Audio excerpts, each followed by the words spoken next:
قوم کی بچیاں ناچ گانے کو اپنا شعار اور شوق بنا لیں، ان کی نسل سے اب خالد بن ولید نہیں پیدا ہو سکتے، ناچنے والے ہی پیدا ہوں گے، محمد بن قاسم نہیں پیدا ہو سکتے، طارق بن زیاد نہیں پیدا ہو سکتے۔ مجھے صلاح الدین یاد آیا، میں بہت رویا۔ وہ بھی کسی ماں کا جنا ہی ہوا تھا۔ اس کے زمانے میں کرک، ایک ہمارے پاکستان میں کرک ہے، ایک اردن میں کرک ہے، اونچی پہاڑی پر وہ شہر ہے، بڑا دشوار قلعہ ہے۔ اس پر ایک حکمران تھا عیسائی، اس کا نام تھا ریجنالڈ۔ تو کرک کے قریب سے قافلے گزرتے تھے حج کے، تو اس نے ایک دفعہ حاجیوں کے قافلے پہ حملہ کیا اور کہنے لگا بلاؤ اپنے محمد کو تمہاری مدد کرے، اور سارے حاجیوں کو تعطیق کر دیا۔ اور دوسری دفعہ اس نے بحری بیڑا تیار کی اور مدینے پر حملہ کرنے کے لیے وہ بندرگاہ تک پہنچا یمبو کی، لیکن موسمی حالات سازگار نہ تھے تو واپس ہو گیا۔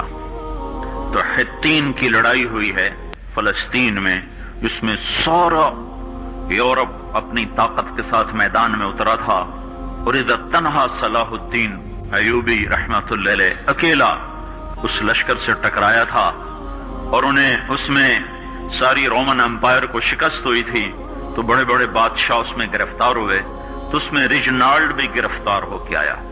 تو کوئی 12 بادشاہ تھے ریاستوں کے جو سامنے اس کے پیش کیے گئے، تو پیاس کی شدت سے سب کا برا حال تھا، تو صلاح الدین نے سب کو پانی پیش کیا، ریجنالڈ کو نہیں پیش کیا۔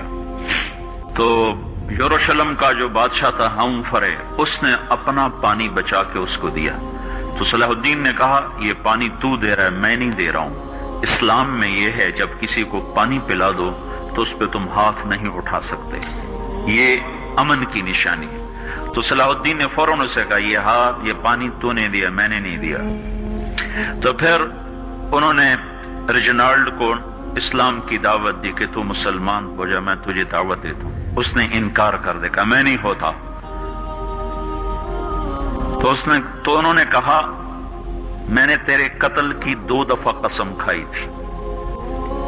ایک جب تو مدینے پہ حملہ آور ہوا تھا تو میں نے قسم کھائی تھی میں تجھے اپنے ہاتھوں سے قتل کروں گا، اور دوسری دفعہ جب تم نے حاجیوں پہ حملہ کر کے کہا تھا بلاؤ محمد کو، تو میں نے قسم کھائی تھی کہ مجھے اللہ نے موقع دیا تو میں اپنے ہاتھ سے تیری گردن اڑاؤں گا۔ آج محمد کا ادنا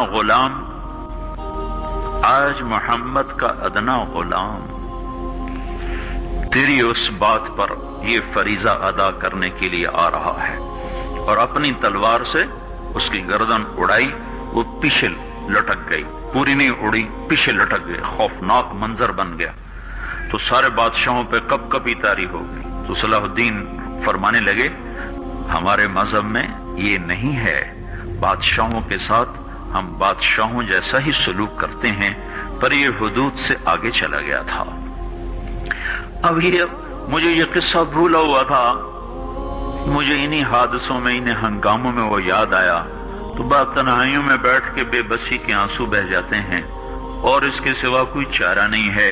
ہماری ساری نسل موسیقی میں ڈوب چکی ہے، جو بدن سرتال پہ تھرکتے ہوں، جو بدن موسیقی کے اوپر ہلتے ہوں، رقص میں آتے ہوں، ان پہ کانٹے ہی اگیں گے، ان پہ صلاح الدین کا پھول نہیں اگ سکتا، ان میں محمد بن قاسم کے پھول نہیں اگ سکتے۔